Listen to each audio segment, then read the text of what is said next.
सबसे पहले मैं आपको बताना चाहूँगा कि भारतीय संविधान का निर्माण साउथ अफ्रीका के संविधान की तरह बड़ा ही कठिन परिस्थितियों में हुआ। भारत का संविधान का जिस समय निर्माण हो रहा था उस समय भारत बड़ी ही कठिन परिस्थितियों से गुजर रहा था। भारत का विभाजन हो चुका था, दो हिस्सों में बढ़ चुका था भारत और पाकिस्तान।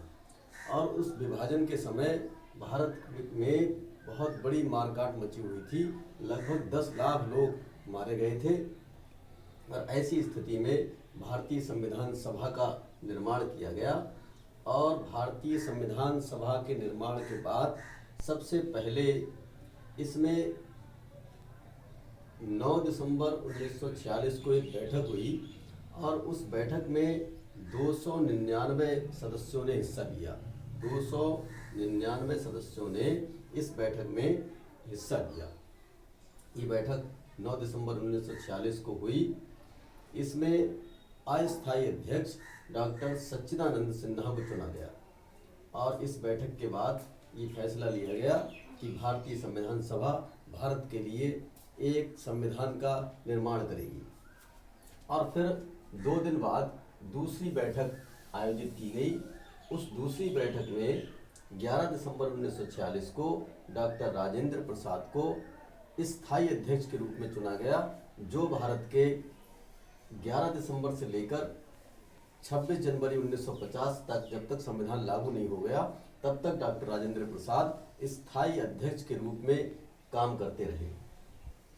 अब इसके बाद भारतीय संविधान सभा के जो 299 सदस्य थे, ये चुनाव के माध्यम से चुनकर आए थे, जो विभिन्न रियासतों और विभिन्न राज्यों का प्रतिनिधित्व करते थे। इन सब ने मिलकर विभिन्न समितियों का निर्माण किया, जिसमें एक समिति प्रारूप समिति बनाई गई, जिसके अध्यक्ष डॉक्टर भीमराव अंबेडकर को बनाया गया। और डॉक्टर भीमराव अंबेडकर अंत तक प्रारूप समिति के अध्यक्ष रहे और संविधान निर्माण का बहुत बड़ा श्रेय डॉक्टर भीमराव अंबेडकर को जाता है।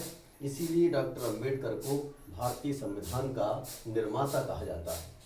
और इन सभी लोगों ने मिलकर, इन सभी समितियों ने मिलकर 26 नवंबर 1949 को एक संविधान तैयार किया। और इस संविधान तैयार करने के बाद 26 नवंबर 1949 को एक बैठक हुई और उस बैठक में सभी लोगों ने इस संविधान को स्वीकार कर लिया, अंगीकृत कर लिया। इसका मतलब है ये संविधान पूरी तरह से बनकर 26 नवंबर 1949 को तैयार हो चुका था। और इसके बनने में मैं आपको बताऊं 2 वर्ष 11 महीने और 18 दिन का टाइम लगा था। 2 वर्ष 11 महीने और 18 दिन में ये संविधान हमारा बनकर तैयार हुआ था। इस संविधान के बनाने में बहुत से लोगों ने अपना योगदान दिया था, जिसमें भीमराव अंबेडकर, सरदार वल्लभ भाई पटेल, डॉक्टर राजेंद्र प्रसाद और भी बहुत से लोग थे। Doctor Kanhaiya Lal, Maneklal Munshi, Sarojini Naidu, doctor Shyama Prasad Mukherjee, doctor Abul Kalam Azad और बहुत से नाम हैं जो इस संविधान निर्माण में उन्होंने बहुत महत्वपूर्ण भूमिका निभाई थी।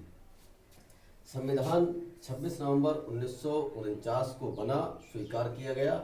उसके बाद थोड़े दिनों के बाद 26 जनवरी 1950 को हमारा संविधान पूरे देश में लागू कर दिया गया।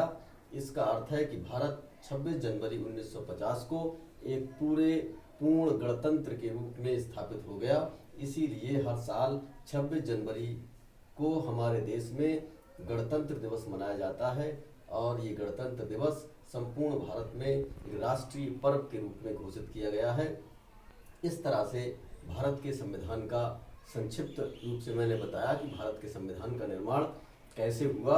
और संविधान का निर्माण होने के बाद संपूर्ण भारतीय संविधान के आधार पर भारत के लोकतंत्र की स्थापना हुई और इसी संविधान के आधार पर पूरे भारत का शासन संचालित किया जाता है।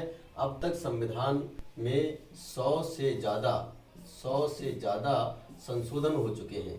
जब भी ज़रूरत पड़ती है भारत के लोग इसमें संशोधन करते हैं और संशोधन के माध्यम से ये हमारा संविधान एक विस्तार रूप ले चुका है। और मैं आपको बताऊं कि भारत का संविधान दुनिया का सबसे बड़ा संविधान है। भारत से बड़ा लिखित संविधान पूरी दुनिया में किसी देश का नहीं है। तो ये संक्षिप्त आपका टॉपिक था भारत के संविधान का निर्माण, और उम्मीद है कि आपको काफ़ी समझ में आया होगा भारत के संविधान का निर्माण।